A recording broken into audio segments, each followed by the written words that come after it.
Hey, Mark Oldman coming at you from Coral Gables, Florida. Beautiful, balmy, grove-like Coral Gables, Florida. I'll tell you two things. First is I want to talk to you a little bit about traveling with wine. I love to travel, I love air travel, and I love wine. So a lot of people ask me, how do you combine the two?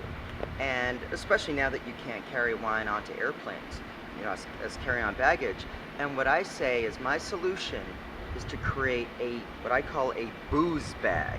And a booze bag is basically a $20 throwaway bag, as horrendous looking as you can find and as cheap as you can find. And so, for example, here in Florida, I found this monstrosity. It nauseates me just looking at it. Makes me a little seasick, but that's fine. And I want it to look bad because I don't want anyone to steal my luggage, my wine-loaded luggage from the baggage claim. But what I basically do is I take gym clothes and other clothes and I wrap them around bottles. Usually I wrap them very tightly. Could just be really simple t-shirts. Here's a rosé, a Brave New Pour I like to drink here in Florida. And here's, I've got a bargain Bordeaux, which is nice and medium-bodied, nice with richer foods. And oh, here's a shirt. I'll give a little plug out. Go Stanford Football, go Card. Shirts have a lot of uses. And then right here is the second thing I wanted to tell you about. This is Gewurztraminer. And I know it's a mouthful. You might even call it the overlord of the unpronounceables. But it's a delicious wine, especially if you like richer whites like Chardonnay. Let's unpack it and I'll show you what I'm talking about. So you pour it, check that out a little bit. Oh my God, this is unbelievable. This is why I call Gewurztraminer the vinous exclamation point.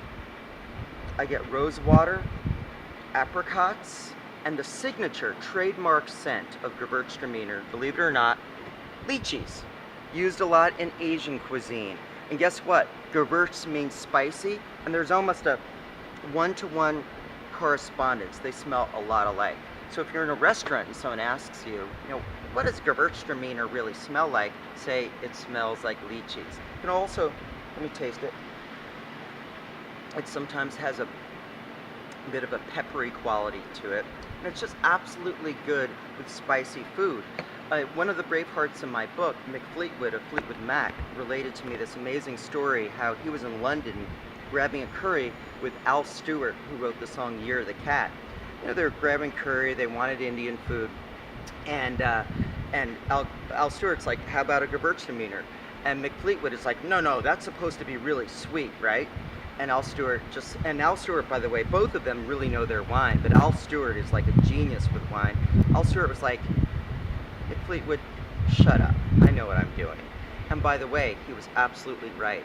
That Gewurztraminer, it's usually either dry or a bit off dry, just a tinge of sweetness, and that cools down the vindaloo in your mouth. That's another reason why Gewurztraminer is so good in Florida, why I love it in Florida, because I tend to eat a lot of Latino food, a lot of Cuban food with hot sauce, and Gewurztraminer makes for a great match. Mark Oldman coming at you from Coral Gables, Florida. Poosh It.